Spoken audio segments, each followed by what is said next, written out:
ఈ బడ్జెట్లో ఏం పెట్టారు? ఇందులో రెండు. ఎందుకంటే దీర్ఘకాలికంగా ప్రతి సంవత్సరం కూడా మనకు కొన్ని స్కీమ్స్ ఉంటాయి, బడ్జెట్ ఎలకేషన్స్ ఉంటాయి.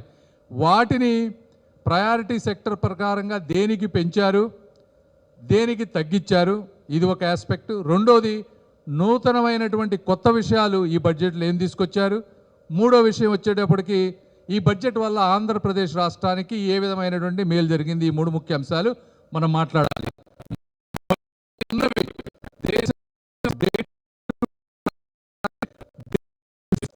డిఫెన్స్ బడ్జెట్ తీసుకున్న హైయెస్ట్గా 1% లక్ష కోట్లు ఉంటే ఈరోజు 20,000 కోట్లు చేశారు. మీరు అనుకోవచ్చు డిఫెన్స్ బడ్జెట్ పెంచడం వల్ల ఇది అందరికి ఉపయోగపడదు అని అనుకోవచ్చు కొంతమంది. కానీ ఇందులో ముఖ్య ఉద్దేశం ఏంటంటే 75% డిఫెన్స్ బడ్జెట్ ఏదైతే ఉందో ఆ డిఫెన్స్కు సంబంధించిన కూడా స్వదేశీది మాత్రమే కొనాలి అనేది ఇందులో క్లాజ్ ఉంది. అంటే దీని ఉద్దేశం ఏంటి? డొమెస్టిక్గా డిఫెన్స్ మ్యానుఫ్యాక్చరింగ్ విపరీతంగా పెరిగిపోతుంది.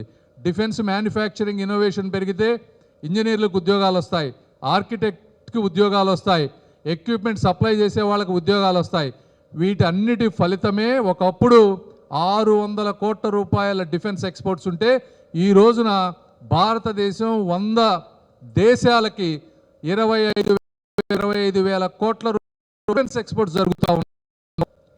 అది దీని ముఖ్య ఉద్దేశం, డిఫెన్స్ బడ్జెట్ పెంచడం వల్ల. రెండోది, దేశంలో కనెక్టివిటీ అనేది అన్నిటికంటే ముఖ్యమైనది. ఒక ప్రాంతం నుంచి ఇంకో ప్రాంతానికి ఫాస్ట్గా వెళ్తే లాజిస్టిక్ కాస్ట్ తగ్గుతుంది. లాజిస్టిక్ కాస్ట్ తగ్గితే వస్తువులపై భారం, వినియోగదారుడిపై భారం తగ్గుతుందనే ఉద్దేశంతో రైల్వేస్ కానీ, ఎయిర్వేస్ కానీ, హైవేస్ కానీ అద్భుతంగా డెవలప్ చేస్తూ ఉన్నారు. ఈ విధంగా రోడ్ ఇన్ఫ్రాస్ట్రక్చర్ హైవేస్కి వచ్చేటప్పటికి పోయిన సంవత్సరం కంటే ఈ సంవత్సరం 10% పెంచారు. అదేవిధంగా రైల్వేస్లో 10% బడ్జెట్ పెంచారు. ఈ 10% బడ్జెట్ కూడా దేనికి పెంచారు? ఒక 7 high speed railway corridors build చేస్తూ ఉన్నారు. అంటే దాదాపు బుల్లెట్ ట్రైన్లతో సమానంగా 7 హై స్పీడ్ రైల్వే కారిడార్స్, అందులో ఆంధ్రప్రదేశ్ కూడా రాబోతూ ఉంది. ఉన్నా ఇవి కాకుండా రూరల్ డెవలప్మెంట్ నా మినిస్ట్రీకి సంబంధించిన దాంట్లో దాదాపు అందులో కూడా ఒక 10% బడ్జెట్ పెంచారు. ఇందులో ముఖ్యంగా మీరు గుర్తుపెట్టుకోవాల్సింది మన్రేగా స్కీమ్ అని ఉండేది ఇంతకుముందు. గత సంవత్సరం బడ్జెట్ 85,000 కోట్ల రూపాయలైతే దాని ప్లేసులో వచ్చినటువంటి విబిజీ రామ్జీ ఇది 95,000 కోట్లు, అంటే 10,000 కోట్ల రూపాయలు పెంచారు. ఇందులో 40% కొత్తగా స్టేట్ షేర్ యాడ్ చేసినా కూడా పని దినాలు 125కు పెంచారు. దీనివల్ల ఏం జరుగుతుంది? ఈ రోజున ఎవరు అవునన్నా కాదన్నా మన్రేగా స్కీమ్లో అనేది గ్రామాల్లో విపరీతమైనటువంటి అవినీతితో జరుగుతున్నటువంటి స్కీమ్ అది. ఆ అవినీతిని తగ్గించే విధంగా రాష్ట్రాలకి అకౌంటబిలిటీ క్రియేట్ చేస్తూ 40%, అంటే ఇంతకుముందు 10% పెట్టేవాళ్ళు, అలాంటిది 40% పెట్టడం వల్ల రాష్ట్రాల బాధ్యత పెరుగుతుంది. దాంతోపాటు బడ్జెట్ కూడా పెంచారు. అంటే ఆ 95,000 కోట్ల రూపాయలని పెట్టుకొని 40%, అంటే ఇంకో 30,000-40,000 కోట్ల రూపాయలు రాష్ట్రంతో కలిపితే 130,000 కోట్ల రూపాయలు ఇప్పుడు ఈ బిల్లుకు ఈ స్కీమ్కి వస్తుంది. ఈ 130,000 కోట్ల రూపాయలతో గ్రామాలలో సమూలమైనటువంటి మార్పులు చేయొచ్చు. రోడ్లు కానీ, కమ్యూనిటీ హాల్స్ కానీ, స్కిల్ సెంటర్స్ కానీ, టాయిలెట్స్ కానీ, ఏదైనా స్కూల్ ఇన్ఫ్రాస్ట్రక్చర్ కానీ, ఎన్నో కొత్తవి రూరల్ ఇన్ఫ్రాస్ట్రక్చర్, అంటే గ్రామాలు పట్టణాలు ఏ విధంగా ఉంటాయో అలా చేసుకునేటువంటి అన్ని అవకాశాలు కూడా ఈ కొత్త బిల్లులో పొందుపరిచాము ఈ రోజున. కాబట్టి రూరల్ ఇన్ఫ్రాస్ట్రక్చర్ అద్భుతంగా ముందుకు వెళ్తుంది. అదేవిధంగా హెల్త్, ఎడ్యుకేషన్ ఈ రెండింటికి కూడా ఒక 10% ఈ సంవత్సరం బడ్జెట్లో పెంచడం జరిగింది. వీటితో పాటు అత్యంత ముఖ్యమైనది సాస్కి, అంటే special assistance to states for capital investments. ఇది ఎంత పెంచారంటే 23% పెంచారు ఇంత ముందుతో పోలిస్తే. అంటే ఈ రోజున 185,000 కోట్ల రూపాయలు, highest ever in the history. దీనివల్ల రాష్ట్రానికి వచ్చేటువంటి భాగం ఇవన్నీ కూడా పెరుగుతుంది. ఇందులో ఆంధ్రప్రదేశ్ కూడా ఉండబోతోంది. ఈ డబ్బులు వచ్చే వాటిని బట్టి ఈ డబ్బుల్లో ఇంకొక ముఖ్యమైనది ఏంటంటే ఈ శాస్త్రీ ద్వారా వచ్చే డబ్బుని వేరే గవర్నమెంట్ స్పాన్సర్డ్ స్కీమ్స్కి 40%కి పెట్టుకునే విధంగా కూడా అవకాశం ఇచ్చారు. దీంతో ఏమవుతుంది? ఆ 60% సెంట్రల్ నుంచి వచ్చే డబ్బుల్ని కొంత వారి ద్వారా వచ్చే డబ్బులు ఉపయోగించుకొని 100% జగన్మోహన్ రెడ్డి గారు ఉన్నప్పుడు ఈ రాష్ట్రంలో 92 సెంట్రల్లీ స్పాన్సర్డ్ స్కీమ్స్ డీఫంక్ అయిపోయినాయి, పని చేయకుండా ఎవరు వాడలేదు. ఒక ఇన్స్టాల్మెంట్ తీసుకున్నారు, రెండో ఇన్స్టాల్మెంటు తీసుకునే అవకాశం లేకుండా మొత్తం 60% డబ్బును వాడలేకపోయారు. ఇప్పుడు ఈ విధానం ద్వారా ఈ గవర్నమెంట్ వచ్చిన తర్వాత 72 స్కీమ్స్ అంటే 92లో 72 స్కీమ్స్ని మళ్ళీ తీసుకొచ్చాం. మొత్తం ఆయన చేసిన బకాయిలు కట్టి ఆ స్కీమ్స్ అన్ని ఇంకా 20 స్కీములు సెంట్రల్లీ స్పాన్సర్డ్ స్కీమ్స్ మనం వాడుకోవాల్సిన అవసరం ఉంది. ఇలాంటి సాస్కీ ద్వారా వచ్చే డబ్బులు వీటికి ఉపయోగించుకొని ఆ 92 స్కీమ్స్ని సమర్థవంతంగా వాడుకోవడానికి అది ఉపయోగపడుతుంది అని కూడా మీరు అందరూ తెలుసుకోవాలి. దీనితో పాటు ఇవన్నీ ఏంటంటే ఇంకా చాలా ఉన్నాయి. అయితే ఎగ్జిస్టింగ్ స్కీమ్స్ని ఏ విధంగా బడ్జెట్లో ఇంప్రూవ్ చేశారనే దాని మీద మొట్టమొదటి అంశం నేను చెప్పాను. ఇప్పుడు రెండోది కొత్తగా ఏం తీసుకొచ్చారు ఈ బడ్జెట్లో అంటే బయోఫార్మా. నంబర్ 1 బయోఫార్మా ఏంటి? ఒకప్పుడు మన దేశంలో అంతా ఇన్ఫెక్షన్స్, టీబీ, న్యూమోనియా ఇట్లాంటి ఇన్ఫెక్షన్స్ వచ్చాయి. ఈరోజు వాతావరణం పరిశుభ్రమైంది, అందరికీ అవగాహన వస్తూ ఉంది. ఈరోజు వచ్చే డిసీజెస్ వెస్ట్రన్ డిసీజెస్ వస్తూ ఉన్నాయి, ఆటో ఇమ్యూన్ డిసీజెస్, ఆర్థరైటిస్ ఇలాంటి వాటికి కొత్త రకాలైనటువంటి మెడికేషన్స్ కావాలి. అవి కేవలం విదేశాల్లో మాత్రమే దొరుకుతూ ఉన్నాయి. కాకపోతే అలాంటి మందులు తక్కువ ఖర్చుతో ఇక్కడ కూడా ఉత్పత్తి కావాలి అనేటువంటి ఉద్దేశంతో ఒక ముందు చూపుతో 10,000 కోట్ల రూపాయలు అంటే వచ్చే 5 సంవత్సరాల్లో దానికి పెట్టారు. రెండోది భారతదేశం ఈ రోజున ఆర్టిఫిషియల్ ఇంటెలిజెన్స్ వస్తూ ఉంది. దీంతో ఎన్నో చిన్న చిన్న ఉద్యోగాలు, కాల్ సెంటర్స్ కానీ చిన్న సాఫ్ట్వేర్లు కానీ ఇవన్నీ ఎగిరిపోయే అవకాశం చాలా ఎక్కువ ఉంది. అదే నెక్స్ట్ ఏం వస్తున్నాయి అనేదాన్ని అందిపుచ్చుకోవాలి. సెమీ కండక్టర్స్ ఎందుకు? అంతా మీకు డ్రైవర్లెస్ కార్స్ వస్తూ ఉన్నాయి. బ్యాటరీ టెక్నాలజీస్ అన్నీ కూడా పెట్రోల్ పోయి ఈరోజు బ్యాటరీ టెక్నాలజీస్ అన్నీ వస్తూ ఉన్నాయి. ఇవన్నీ ఆధునిక టెక్నాలజీని ఈరోజు మనం అందిపుచ్చుకోకపోతే మళ్ళీ అమెరికా, చైనా ఏ విధంగా ముందుకు వెళ్ళి భారతదేశం వెనకబడిందో అలాంటి పరిస్థితి మళ్ళీ రాకూడదు అని చెప్పి ఈ రోజున సెమీ కండక్టర్స్, అదేవిధంగా ఎలక్ట్రానిక్స్ కాంపోనెంట్ మ్యానుఫ్యాక్చరింగ్. ఈ రోజు వరకు మనం ఏం చేస్తూ ఉన్నాం? సెల్ ఫోన్లు తయారు చేయాలంటే బయట ప్రాంతం నుంచి చిన్న చిన్న కాంపోనెంట్స్ చైవాన్ నుంచి ఇంపోర్ట్ చేసుకొని వాటన్నిటిని అసెంబుల్ చేసి ఈ రోజున ఎక్స్పోర్ట్ చేస్తూ ఉన్నాం. అంటే కొంతవరకు సక్సెస్ అయ్యాం. ఎలక్ట్రానిక్స్లో ఈ రోజున మొబైల్ ఫోన్స్ని హయ్యెస్ట్గా ఎక్స్పోర్ట్, సెకండ్ హయ్యెస్ట్ కంట్రీ తీసుకొచ్చాం. అయితే ఇప్పుడు ఆ సెల్ ఫోన్లో పెట్టే కాంపోనెంట్స్ని కూడా ఇక్కడే మ్యానుఫ్యాక్చర్ చేయాలనేటువంటి ఉద్దేశంతో దానికి 40,000 కోట్ల రూపాయలు బడ్జెట్లో పొందుపరిచారు. ఈ విధంగా అదేవిధంగా అందులో కావాల్సినటువంటి కొత్త టెక్నాలజీ ఏవైతే వస్తూ ఉన్నాయో చిప్స్, వీటన్నిటిలో రేర్ ఎర్త్ మినరల్స్ కావాలి. ఈరోజు చైనా కానీ ఇంకొకళ్ళు కానీ ఆ రేర్ ఎర్త్ మినరల్స్ సమృద్ధిగా ఉండటం వల్ల ఎవ్వరు ఏమీ చేయలేనటువంటి పరిస్థితి. కాబట్టి అలాంటివి మన దగ్గర ఉన్న వాటిని కూడా మనం మైనింగ్ చేసి బయటకు తీసుకువస్తే ఆత్మనిర్భర్ భారత్ అంటే మన కాళ్ళ మీద మనం నిలబడే విధంగా చేయాలని చెప్పి దానికి ఒక స్కీమ్ తీసుకొచ్చారు. అదేవిధంగా మన భారతదేశ సంపద అయినటువంటి టెక్స్టైల్ సెక్టార్ ఒకప్పుడు 200-300 సంవత్సరాల క్రితం భారతదేశం 25% జీడిపి ప్రపంచానికి ఇచ్చినటువంటి పరిస్థితి. ఎందుకు వచ్చినాయి ఆ రోజు మన టెక్స్టైల్ ఇండస్ట్రీ అద్భుతంగా ఉంది. అయితే ఈరోజు పక్కన ఉన్నటువంటి కంట్రీస్తో కాంపిటీషన్ తగ్గిపోవటం వల్ల సెక్టార్స్ అన్నీ కుంగిపోవటం వల్ల ఇబ్బంది పడుతున్నాం. కాబట్టి ఏ విధంగా అయితే ఏ సెక్టార్స్ నష్టపోయాయో అటువంటి సెక్టార్స్ని దాదాపు 200 లెగసీ ఇండస్ట్రియల్ సెక్టార్స్ని, టెక్స్టైల్స్ని అన్నిటిని కూడా మళ్ళీ మనం ముందుకు తీసుకొచ్చి భారతదేశం ఏ విధంగా ఒకప్పుడు అద్భుతంగా ఉందో మళ్ళీ ఈరోజు ముందు అలా తీసుకురావాలనే ఉద్దేశం. అదేవిధంగా ఎంఎస్ఎంఈ అంటే చిన్న పరిశ్రమ, అమెరికా కానీ వేరే కంట్రీలు కానీ అన్నీ అభివృద్ధి చెందాయంటే కేవలం గవర్నమెంట్ కంపెనీలతో ఎక్కడ అభివృద్ధి చెందలేదు. ప్రతి వ్యక్తి కుటుంబాలలో ఎవరికైతే ఉత్సాహం ఉందో ఉత్పత్తుల మీద అలాంటి వారికి ప్రోత్సాహం కల్పించి చిన్న మధ్య తరహా పరిశ్రమలు కనుక విస్తృతంగా వ్యాపింపజేస్తే వాళ్ళు 10 మందికి, 20 మందికి, 30 మందికి ఉద్యోగాలు ఇస్తే అప్పుడు అద్భుతంగా దేశం ముందుకు వెళ్తుంది. కాబట్టి ఆ ఎంఎస్ఎంఈకి 10,000 కోట్ల రూపాయలు తీసుకొచ్చారు. అదేవిధంగా ఫ్రైట్ కారిడార్స్, వాటర్ వేస్ అంటే లాజిస్టిక్స్, ఇప్పుడు మనం రోడ్స్, హైవేస్ ఎలా అనుకుంటున్నామో వాటర్ ట్రాన్స్పోర్ట్ ద్వారా కూడా అద్భుతంగా అభివృద్ధి చేస్తే లాజిస్టిక్ కాస్ట్ తగ్గుతుందని చెప్పి అవి తీసుకున్నారు. అదేవిధంగా హెల్త్ తీసుకున్నారనుకోండి, ఏ విధంగా ఎయిమ్స్ ఎలోపతికి ఉందో అదేవిధంగా ఆయుర్వేదిక్ హాస్పిటల్స్ ఎయిమ్స్ స్థాయిలో పెట్టాలనే విధానం ఒక 3 తీసుకున్నారు. ఈ రోజున వెటర్నరీ అంటే జంతు ప్రేమికులు పెరిగిపోయారు, వాటన్నిటిని సంరక్షించే విధంగా వెటర్నరీ ప్రొఫెషనల్స్ని పెంచడం, ఎందుకంటే మీరు ఎక్కడ అభివృద్ధి చెందిన దేశాలు అన్నింటిలో చూసుకుంటే ఈ వెటర్నరీ కానీ ఇవన్నీ పెంచడం వల్ల ఏమవుతుందంటే ఉద్యోగాలు వస్తాయి. జంతువులను ప్రేమించే వాళ్ళకి అట్లా వదిలేయకుండా వాటిని కూడా మనుషులతో ఎలా సమానంగా చూసుకునే విధంగా చేస్తే ఒకటి ఉద్యోగాలు వస్తాయి, వాటిని కూడా రక్షించినట్టు ఉంటుంది, జంతు ప్రేమికులకు మంచి జరిగినట్టు ఉంటుందని చెప్పి వెటర్నరీ డిపార్ట్మెంట్ను కూడా ముందుకు తీసుకువెళ్తా ఉన్నారు. అదేవిధంగా ఈరోజు మనం స్పోర్ట్స్ తీసుకున్నాం అనుకోండి, ఒకప్పుడు స్పోర్ట్స్ అంటే ఏమీ తెలియని పరిస్థితి నుంచి ఈ రోజున ఎక్కడికి పోయినా మన వాళ్ళు బ్రాంజ్ మెటలో సిల్వరో ఏదో విధంగా ముందుకు వెళ్తూ ఉన్నారు. ఖేలో ఇండియాని తీసుకొని దానికి కూడా బడ్జెట్ పెంచి ప్రతి ఒక్కరికి సెల్ ఫోన్ నుంచి దూరంగా ఉండే విధంగా స్పోర్ట్స్ని ఇంప్రూవ్ చేసే విధంగా,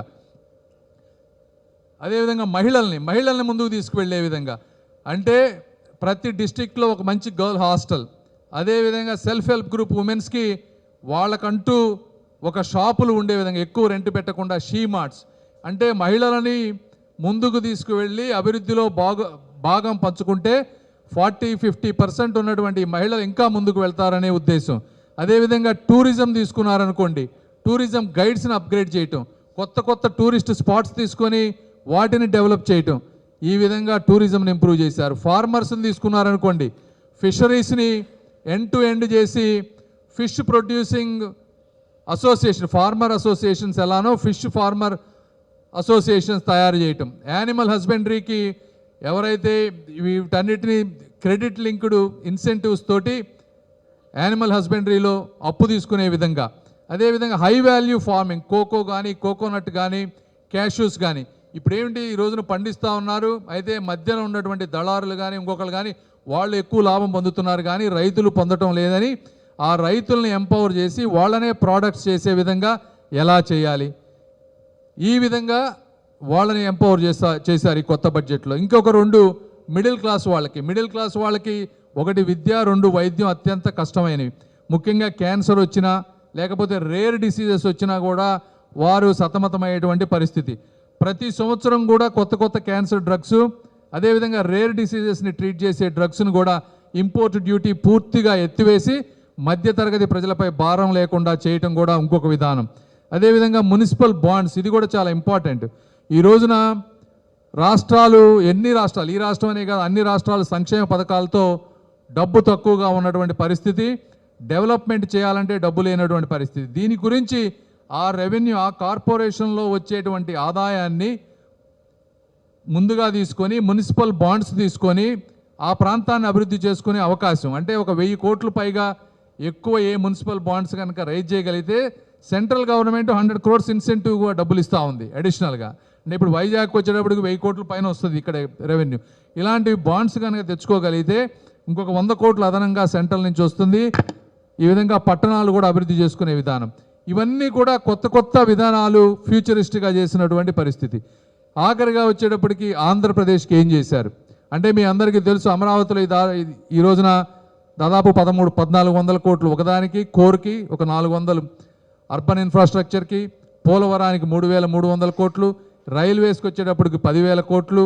అందులో ముఖ్యంగా A7 కారిడోర్స్ అనుకున్నాము, అందులో ఒకటి హైదరాబాద్, అమరావతి, చెన్నైని కలుపుతా వెళ్ళేటువంటి హై స్పీడ్ కారిడార్, ఇవన్నీ కూడా కొత్తగా వచ్చినాయి. దీనికంటే ముఖ్యంగా డేటా సెంటర్స్కి ట్యాక్స్ హాలిడే, అంటే 2047 వరకు కూడా ట్యాక్స్ హాలిడే ఇచ్చారు. దీనివల్ల ముఖ్యంగా లాభ పొందే రాష్ట్రం ఏంటి అంటే ఆంధ్రప్రదేశ్. ఈరోజు దాదాపు 5 నుంచి 6 డేటా సెంటర్లు ఈరోజు మాట్లాడుతూ ఉన్నారు. దీంతో ట్యాక్స్ హాలిడే వచ్చి ఇక్కడ కనుక ఎకో సిస్టమ్ బిల్డ్ అయితే ఇంకా ఎక్కువ డేటా సెంటర్లు ఆంధ్రప్రదేశ్కి వచ్చేటువంటి పరిస్థితి. దానివల్ల స్టేట్కి ఆదాయము, ఉద్యోగాలు పెరుగుతాయి. అదేవిధంగా టూరిజంలో ఇందాక చెప్పినట్టుగా ఈ ప్రాంతానికి అరకు వ్యాలీని కానీ పులికాట్ లేక్ను కానీ మన ఆంధ్రప్రదేశ్ నుంచి తీసుకున్నారు. హై వాల్యూ అగ్రికల్చర్లో ఉన్నటువంటి కోకోనట్ వచ్చేటప్పటికి 8% దేశంలో మన ఆంధ్రప్రదేశ్ నుంచి వస్తూ ఉంది. కోకో వచ్చేటప్పటికి 40% ఆంధ్రప్రదేశ్ భాగస్వామ్యం అయింది. కాబట్టి ఆ రెండిటికి వచ్చేటువంటి ప్రోత్సాహాలు, అంటే ఎప్పుడైనా చెట్టు పాడైందనుకోండి సబ్సిడీతోటి మళ్ళీ కొత్త చెట్లు పెట్టుకోవటం, ఇలా హై వాల్యూ అగ్రికల్చర్లో ష్రింప్కి కానీ ఫిష్కి కానీ ఇవన్నీ కూడా ఆంధ్రప్రదేశ్కి ఉపయోగపడేటువంటి పరిస్థితి. రేర్ ఎర్త్ మినరల్స్ కూడా మన ప్రాంతం నుంచి తీసుకునేటువంటి పరిస్థితి. ప్రతి డిస్ట్రిక్ట్లో ఒక ఉమెన్ హాస్టల్ వస్తే మన రాష్ట్రానికి వచ్చేటువంటి పరిస్థితి. అదేవిధంగా live stock credit linked subsidy తీసుకుంటే మన రాష్ట్రం అంతా కూడా ఉపయోగపడేటువంటి పరిస్థితి. వీటన్నిటికంటే ముఖ్యంగా ఇంకొకటి, 16th ఫైనాన్స్ కమిషన్ వాళ్ళు చెప్పింది రాష్ట్రాలకి కొంత డబ్బు వస్తుంది. ఇందులో మొట్టమొదటిసారిగా 2 కొత్తవి పెట్టారు. మన రాష్ట్రం నుంచి వెళ్ళే ట్యాక్సుల్లో మనకు వచ్చే డబ్బులో 10% జీడిపి కంట్రిబ్యూషను, 10% డెమోగ్రాఫిక్ పర్ఫార్మెన్స్. అంటే ఏంటి, మన రాష్ట్రం కనుక ట్యాక్సులను ఎక్కువగా దేశానికి ఇస్తే మనకి ఎక్కువ పర్సెంట్ వచ్చే విధంగా, అంటే అందులో ఒక 10% అది పెట్టారు ఫస్ట్ టైం. ఇంతకుముందు ఎప్పుడూ లేదు. జనరల్గా ఏంటంటే జనరల్గా ఇచ్చేవాళ్ళు, కానీ జీడిపి మనం ఎక్కువ కష్టపడి మనం ఎక్కువ సంపాదిస్తే మళ్ళీ మనకి ఎక్కువ వచ్చే అవకాశం. డెమోగ్రాఫిక్ పర్ఫార్మెన్స్ అంటే పాపులేషన్ మరీ ఎక్కువ కాకుండా తక్కువ కాకుండా బ్యాలెన్స్డ్గా చేసుకుంటే దానికో 10%, అంటే టోటల్ 20%ని మనం ఇన్ఫ్లుయెన్స్ చేసుకోగలం ఈరోజు మనం కనుక పర్ఫార్మెన్స్ కరెక్ట్గా చేస్తే. వీటన్నిటితో పాటు పూర్వోదయ స్కీమ్ ద్వారా 4000 ఎలక్ట్రిక్ బస్సెస్ 5 రాష్ట్రాలు ఉన్నాయి పూర్వోదయ స్కీమ్లో, అందులో ఆంధ్రప్రదేశ్ కూడా ఒకటి అని మీ అందరికీ నేను తెలియజేస్తా ఉన్నా. ఈ విధంగా అంటే ఇలా ఎన్నో మంచి మంచి కార్యక్రమాలు, ఫ్యూచరిస్టిక్ బడ్జెట్ పెట్టారు. నేను మీ అందరికీ చెప్పాల్సింది ఏంటంటే ఈ 12 సంవత్సరాల్లో మోదీ గారి నాయకత్వంలో కేంద్ర ప్రభుత్వంలో అలు పెరగకుండా, ఒక బడ్జెట్ అయిపోయిన తర్వాత ఇంకో బడ్జెట్ గురించి ఆగకుండా చేసినటువంటి కృషి ఫలితం ఏముంది అంటే, హైవేస్ ఒకప్పుడు రోజుకు 12 కిలోమీటర్లు వేస్తే ఈరోజు 40 కిలోమీటర్ల హైవేస్ వేస్తూ ఉన్నారు. మీరు మొన్నే చూశారు ఆంధ్రప్రదేశ్లో గిన్నిస్ బుక్ రికార్డ్ ఎక్కే విధంగా ఫాస్ట్గా 24 అవర్స్లో రోడ్ వేసినటువంటి పరిస్థితి. ఒకప్పుడు ఈ దేశంలో పావర్టీ, పేదరికం 29% ఉంటే ఈరోజు 11%కి పావర్టీని తీసుకొచ్చారు. అంటే 25 కోట్ల జనాభా ఈ భారతదేశంలో పేదరికం నుంచి బయటపడినటువంటి పరిస్థితి. ఈరోజు మహిళలని ఆర్థిక భాగస్వామ్యాలను చేస్తూ లఖ్పతి దీది అంటే లఖ్పతి దీది లక్షాధికారులుగా చేసేటువంటి ఉమెన్ 4 కోట్ల మంది. అంటే ఈ ప్రాంతంలో మీకు ₹1,00,000 అంటే తక్కువ అవ్వచ్చు, కానీ చాలా నార్త్ ఈస్టర్న్ స్టేట్స్లో కానీ పేదరికం ఎక్కువగా ఉన్న ప్రాంతాల్లో 4 కోట్ల మంది ఈరోజు లక్షాధికారులు అవుతున్నారంటే అది సామాన్యమైనటువంటి విషయం కాదు. అదేవిధంగా 4 కోట్ల హౌసెస్ ఈ భారతదేశంలో కన్స్ట్రక్ట్ చేశారు. అది కూడా 75% ఈ హౌసెస్ అన్నీ కూడా ఉమెన్కి, ఎస్సీ, ఎస్టీ వాళ్ళకి చెందినటువంటివి. ఒక పేదవాడికి ఇల్లు ఉందంటే అది ఒక భద్రత. ఆ ఇంటి మీద లోన్లు తెచ్చుకుంటారు. ఈ విధంగా ఎప్పుడు లేని విధంగా 4 కోట్ల ఇళ్ళు కట్టడం కానీ, ఇందాక నేను చెప్పినట్టు డిఫెన్స్ కానీ, మొబైల్ ఫోన్స్ ఎక్స్పోర్ట్ చేయటం కానీ, ఈ విధంగా భారతదేశాన్ని ఈ రోజున 4వ ఆర్థిక వ్యవస్థగా, ముందు 3వ ఆర్థిక వ్యవస్థగా కేవలం 12 సంవత్సరాల్లో తీసుకొచ్చారంటే ఇవన్నీ తాళీయంగా జరగవు. మనకు స్వాతంత్రం వచ్చి 75 సంవత్సరాలైంది. ఎక్కడైనా సరే ఒక బలమైన నాయకత్వం ఉంటేనే అవకాశాలు అందిపుచ్చుకుంటారు, విజన్తో ముందుకు వెళ్తారు, కష్టపడతారు. అక్కడ ఉన్నటువంటి నరేంద్ర మోదీ గారు కానీ, ఇక్కడ ఉన్నటువంటి శ్రీ నారా చంద్రబాబు నాయుడు గారు కానీ ఈరోజు చూస్తూ ఉంటే మరి ఈ డేటా సెంటర్లు ఇవన్నీ వైజాగ్ వస్తూ ఉన్నాయి, క్వాంటమ్ వ్యాలీ, ఈ విధంగా ముందు చూపుతో వెళ్తున్నారంటే ఎన్నో రాష్ట్రాలు ఉన్నాయి. అన్ని రాష్ట్రాల్లో ఈ పనులు ఎందుకు జరగటం లేదు? ఇంతకుముందు గవర్నమెంట్లు ఉన్నాయి, ఎందుకు చేయలేకపోతా ఉన్నారు? ఇవన్నీ కూడా ప్రజలు అర్థం చేసుకొని ఈ ప్రాంతంలో ఉన్నటువంటి సర్కార్ నిజమైన డబుల్ ఇంజిన్ సర్కార్. కేంద్ర ప్రభుత్వంలో వచ్చేటువంటి ప్రతి అవకాశాన్ని, ప్రతి రూపాయిని ఉపయోగించుకుంటూ ఆంధ్రప్రదేశ్ని భారతదేశంలో నంబర్ 1గా, భారతదేశాన్ని ప్రపంచంలో నంబర్ 1గా చేసే విధంగా మేమందరం కృషి చేస్తామని తెలియజేసుకుంటూ మీ అందరికీ మనస్ఫూర్తిగా ధన్యవాదాలు తెలుపుకుంటూ సెలవు తీసుకుంటాం. Thank you.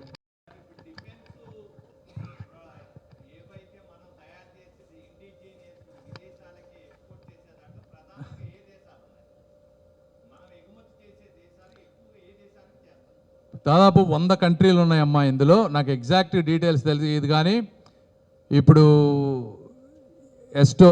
కరెక్ట్గా నేను కరెక్ట్ చెప్పలేను. డేటా తీసుకొని చెప్తాను నేను. Thank you. ఒక్క నిమిషం చెప్పండి.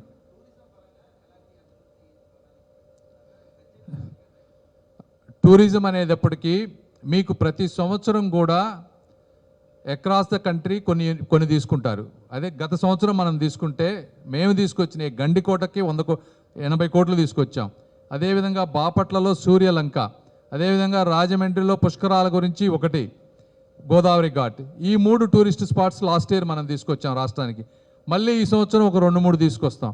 అంటే 5 సంవత్సరాల్లో ఒక 10-15 టూరిస్ట్ స్పాట్స్ తీసుకొని బిల్డ్ చేయడం అనేది మెయిన్ ఉద్దేశం ఇందులో. అంటే ఈ స్కీమ్స్లో ఒకటి టూరిస్ట్ స్పాట్స్ తీసుకోవడమే కాదు, ఆ టూరిజం గైడ్స్ ఎవరైతే ఉన్నారో ఆ టూరిస్ట్ గైడ్లకి ఒక స్టాండర్డైజ్డ్ ట్రైనింగ్ కూడా పెట్టారు కొత్త బడ్జెట్లో 12 వారాలు.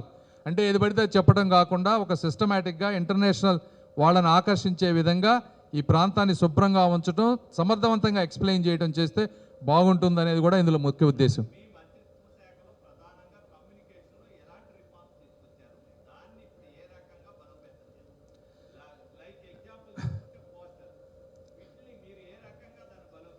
అది నేను సపరేట్గా మాట్లాడతానమ్మా. మీరు ఇప్పటి వరకు గత 50-60 సంవత్సరాల్లో ఊహించినటువంటి మార్పులు పోస్టల్ డిపార్ట్మెంట్లో తీసుకొచ్చాం. ఫస్ట్ టైం పోస్టల్ డిపార్ట్మెంట్లో రెవెన్యూ గ్రోత్ ఒక 2 నెలల్లో 10% పెంచాం.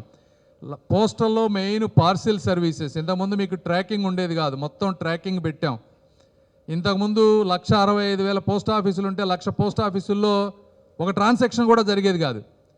ఈ రోజున 10,000 కంటే తక్కువ పోస్ట్ ఆఫీసుల్లో నిల్ ట్రాన్సాక్షన్స్ తీసుకొచ్చాం. ఐటీని కంప్లీట్గా తీసుకొచ్చాం. 100% ట్రాన్స్పరెన్సీ, ఎవరు ఏమి పనిచేస్తున్నారు, వాళ్ళు ఎలా చేస్తున్నారు, వాళ్ళ చుట్టుపక్కల ప్రాంతంలో ఉన్న వాళ్ళు ఎలా పనిచేస్తున్నారు. ఒకప్పుడు పోస్ట్ మ్యాన్ ఆఫీసుకి కూడా కొంతమంది పోస్ట్ ఆఫీసులకు వెళ్ళి అక్కడ ఉండేవాళ్ళు కూడా కాదు. ఈ రోజున జియో ట్యాగింగ్, జియో ఫెన్సింగ్ పెట్టాం. అంటే వాళ్ళు ఆ పోస్ట్ ఆఫీస్కి వెళ్ళి అక్కడ టైంలో లాగిన్ అయితేనే అది రికార్డ్ అవుతుంది, వాళ్ళ 4 గంటలు ఉంటేనే వాళ్ళు ఉన్నట్టు. ఈ విధంగా విప్లవాత్మకమైన మార్పులు తీసుకొస్తా ఉన్నాం పోస్ట్ ఆఫీసులో. మీరు పోస్ట్ ఆఫీస్కి వెళ్తే మీకు అర్థమవుతుంది ఈ రోజున సర్వీస్ ఎలా ఉంది అనేది.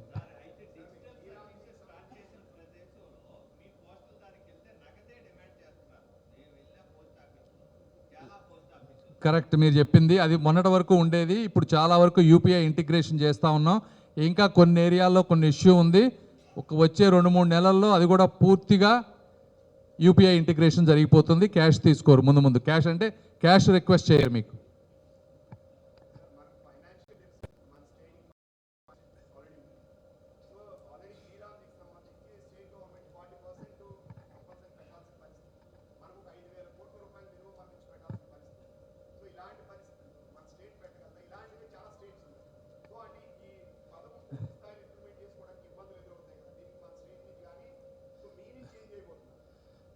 మీరు కరెక్ట్గా చెప్పారు, దీన్ని మంచి క్వశ్చన్ అడిగారు. ఈ సంవత్సరం నరేగాకి 8,000 కోట్ల రూపాయలు మన రాష్ట్రానికి తీసుకొచ్చాం. ఇందులో మెటీరియల్ కాస్ట్ వచ్చేటప్పటికి 2-3 వేల కోట్ల రూపాయలు ఉంది, మిగిలిందంతా కూడా లేబర్ కాస్ట్ ఉంది. ఇందులో ఎప్పటి నుంచో చాలా వరకు ఫ్రాడ్ జరుగుతూ ఉన్నమాట వాస్తవం. ఎప్పుడో ఒకప్పుడు ఈ స్కీమును మార్చాల్సిన అవసరం అయితే ఉంది, ఏదో ఒకరోజు చేయాల్సిన అవసరం ఉందని ప్రతి ఒక్క వ్యక్తికి తెలిసింది. అయితే కరెక్టే, ఇది ఇబ్బంది పడేటువంటి విషయం. అయితే ఈ దేశం ముందుకు వెళ్ళాలంటే సంవత్సరానికి మనం 90,000 కోట్ల రూపాయలు ఖర్చు పెడతా 5 సంవత్సరాల్లో 4,50,000 కోట్ల రూపాయలు బ్యాంక్ అకౌంట్ నుంచి బ్యాంక్ అకౌంట్కి వెళ్తున్నాయి, కానీ గ్రామాల్లో కొంత తప్పించి ఎక్కువ ప్రాంతంలో అభివృద్ధి జరగటం లేదు. 5 లక్షల కోట్ల రూపాయలు కనుక ఉంటే, ఒక ప్రైవేట్ ఆర్గనైజేషన్కి ఉంటే, గ్రామ స్వరూపాలను మొత్తాన్ని కూడా 5 ఏళ్లలో మార్చివేయవచ్చు. అది ఇన్ని రోజులు జరగలేదు. కాబట్టి 1-2 ఇయర్స్ ఇబ్బంది ఉంటుంది. బట్ ఏదైనా కూడా ఈ కేంద్ర ప్రభుత్వం తీసుకునేటువంటి పథకాలు ఇబ్బంది అయినా కూడా టెంపరీగా కూడా రాష్ట్రాలకి వేరే విధంగా ఇప్పుడు శాస్కీలో హెల్ప్ చేస్తూ ఉన్నారు. ఇంతకుముందు శాస్కీలో కేంద్ర ప్రభుత్వ పథకాలకి అందులో నుంచి వచ్చే డబ్బులు పెట్టుకునే అవకాశం లేదు, ఈరోజు అది తీసుకున్నాం. కాబట్టి ఏదో విధంగా దీన్ని సెట్ చేస్తాం. 1-2 ఇయర్స్ కష్టమైనా కూడా, బట్ ముందుకు వెళ్ళాలంటే ఈ దేశం కొన్ని కఠిన నిర్ణయాలు తప్పదు, అందులో భాగమే ఇది.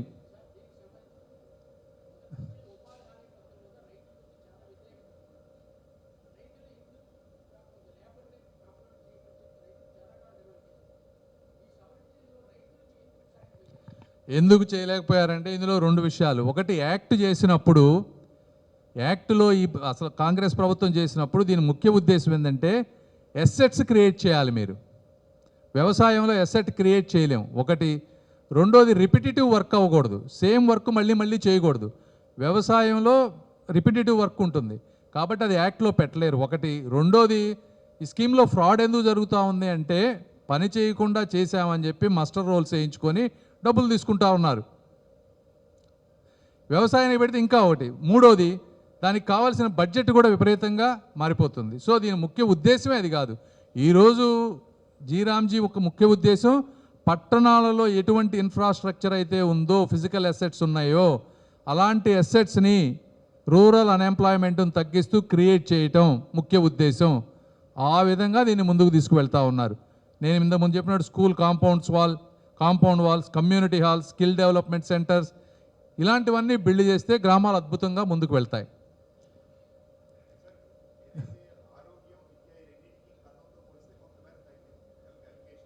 ఎలకేషన్స్ తగ్గలేదు, 10% రెండింటికి పెరిగినాయి.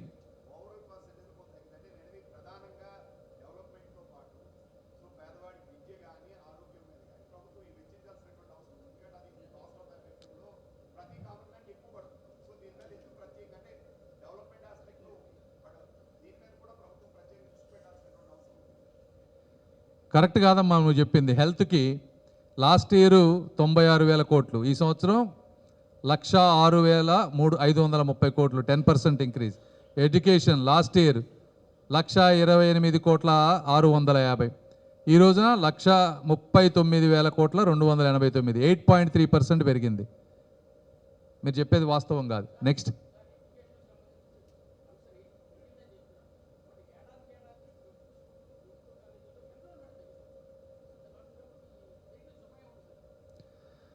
అందుకే కదా ఇప్పుడు రాష్ట్రంలో తీసుకుంటే ఎన్నో విప్లవాత్మకమైన మార్పులు లోకేష్ గారు తీసుకొస్తా ఉన్నారు. స్కూల్స్ని ఇన్ఫ్రాస్ట్రక్చర్ బిల్డ్ చేస్తూ ఉన్నారు, మధ్యాహ్న భోజన పథకం పెడతా ఉన్నారు, డిఎస్సి ద్వారా కొత్త టీచర్స్ని రిక్రూట్ చేస్తూ ఉన్నారు, టీచర్స్కి ట్రైనింగ్ ఇస్తూ ఉన్నారు. ఇవన్నీ చేసినప్పుడు చాలా స్కూల్స్లో ఇంత ముందుతో పోలిస్తే ఎన్రోల్మెంట్ బాగా పెరుగుతూ ఉంది. ఒక్క సంవత్సరంలో అన్నీ జరిగిపోతాయని కూడా నేను అనను, బట్ ప్రయత్నం చేయటం. ఇందులో ఒక్కొక్కసారి గవర్నమెంట్ స్కూల్స్ ఎంత బాగున్నా కూడా మన యాస్పిరేషన్స్ కూడా డిఫరెంట్గా ఉండొచ్చు పబ్లిక్కి. ఆ యాస్పిరేషన్స్ని నేను కానీ మీరు కానీ కూడా మార్చలేం. మనం చేయగలిగిందల్లా స్కూల్స్ని ఇంప్రూవ్మెంట్ చేయగలుగుతున్నామా లేదా, క్వాలిటీ ఎడ్యుకేషన్ ప్రొవైడ్ చేయగలుగుతున్నామా లేదా, అంతవరకే ప్రభుత్వాలు చేయగలుగుతాయి, ఫోర్స్ చేయలేం కదా. నెక్స్ట్ ఇంకోటి ఐటమ్ చెప్పు. ఏంటండి?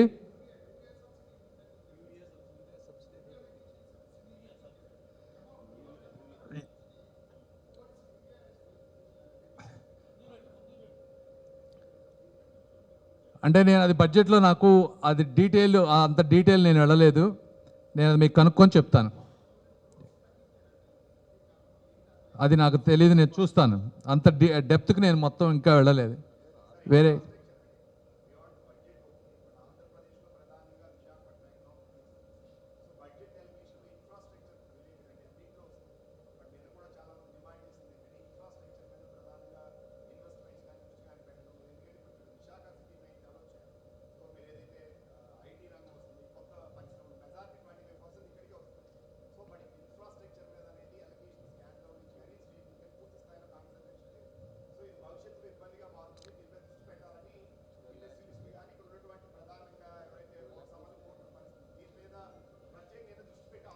మా టోటల్ బడ్జెట్లో 53 లక్షల కోట్లు ఉంటే క్యాపిటల్ ఎక్స్పెండిచర్కి 12.2 lakh crores, అంటే 11% పెంచారు టోటల్ క్యాపిటల్ ఎక్స్పెండిచర్కి. దానికి తోడు ఇప్పుడు మీకు ఇందాక చెప్పినట్టు సిటీ ఎకనామిక్ రీజన్స్ అని ఇంకోటి ఉంది, నేను అవన్నీ చెప్పలేదు డెప్త్లోకి వెళ్ళి. అదొకటి, ఈ మున్సిపల్ బాండ్స్, వీటన్నిటిని కన్వర్జెన్స్ చేసుకోవాలి. మనం చేసుకున్నప్పుడు డెఫినెట్గా అన్ని సిటీలు డెవలప్ చేసుకునే అవకాశం ఉంటుంది. నెక్స్ట్ లాస్ట్ ఇంకెవరన్నా వన్ మోర్ క్వశ్చన్ అంతే.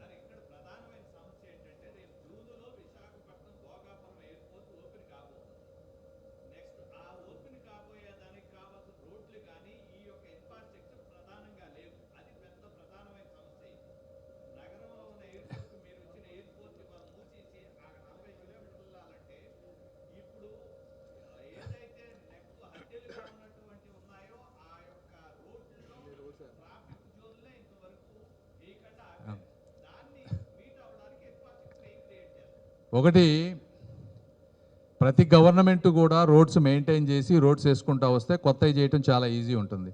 గత 5 సంవత్సరాల్లో ఒక రోడ్డు వేయకుండా, ఒక గుంత పొడ్చకుండా అస్తవ్యస్తం చేసినటువంటి పరిస్థితి. మేము వచ్చిన 18 నెలల్లో 20 నెలలు అవుతాయి, గుంతలు పొడ్చడం, అధ్వానంగా అయిన రోడ్లు వేయటం, ఇవన్నీ చేసుకుంటూ వస్తూ ఉన్నారు.